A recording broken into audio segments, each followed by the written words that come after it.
If someone were to commission a manual on how to score a spectacular own goal, then the first port of call should be Extinction Rebellion, or failing that Willie Donnachie. That the planet is facing a crisis is only denied by the incredibly stupid, the clinically insane, or Donald Trump, who transcends both categories.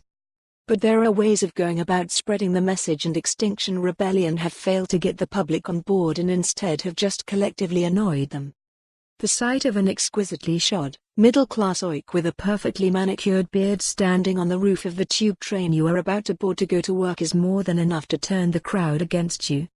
To then lash out with his perfectly polished ankle boots at the crowd below, who probably earn less in a week than his boots cost, makes it 10 times worse. Especially as he was carrying a banner telling the commuters they were complicit in the climate crisis by working.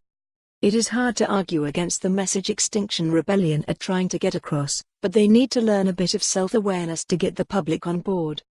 XR's official Twitter feed during the London protests claimed their fight was the same as Rosa Parks, the US civil rights campaigner who refused to give her up her seat on a bus to a white person.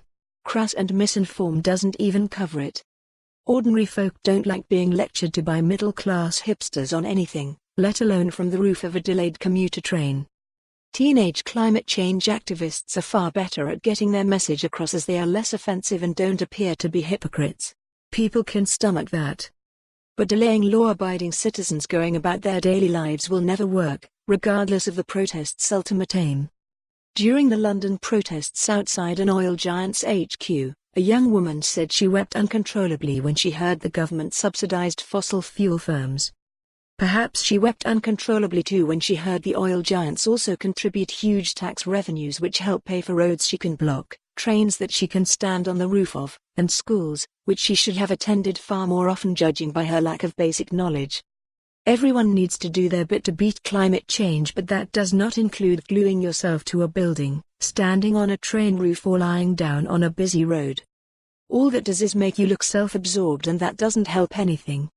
For more on this story, visit the news article link.